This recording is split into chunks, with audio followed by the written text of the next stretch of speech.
میری طبیعت خراب ہے، جب سے شادی ہوئی ہے گھر میں پریشانی ہے، جھگڑے ہیں، حالانکہ تلاوت بھی کرتی ہوں، وضو میں بھی رہتی ہوں، گھر میں زیادہ لوگ بھی نہیں ہیں۔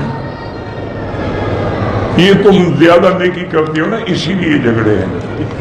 تم تو بن گئی نا ملوانی، تو خاوند بھی چارہ کیا کرے۔ وہ ایک آدمی گیا نا جی تو رشتے کے لیے، تو اس نے کہا جی ہماری بچی جو ہے نا جی وہ بڑی عالمہ، بڑی فاضلہ، اس نے کہا حضرت میں نے مدرسے میں بھی مسجد میں امام نہیں بنانا، مجھے بیوی چاہیے۔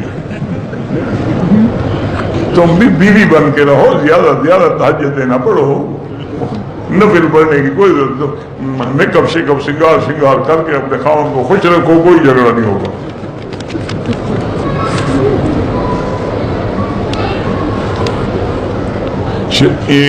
شریعت کے مطابق ہم وفات سے پہلے اپنی جائیداد بچوں کے نام کر سکتے ہیں، کر سکتے ہیں، کیوں نہیں کر سکتے؟ جب مرنے کے بعد دینی ہے زندگی میں بھی کر سکتے ہیں۔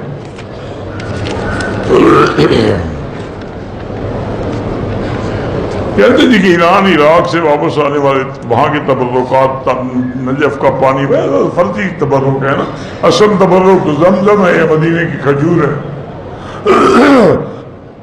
وہ تو ویسے بھی فرضی تبرک ہیں۔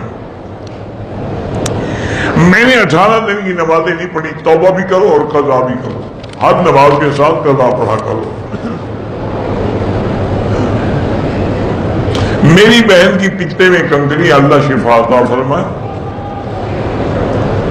ہم سب مرد نمازی ہیں، لیکن ہماری خواتین آپس میں زیادہ لڑائی جھگڑا کرتی ہیں، تو شیطان لڑاتا ہے۔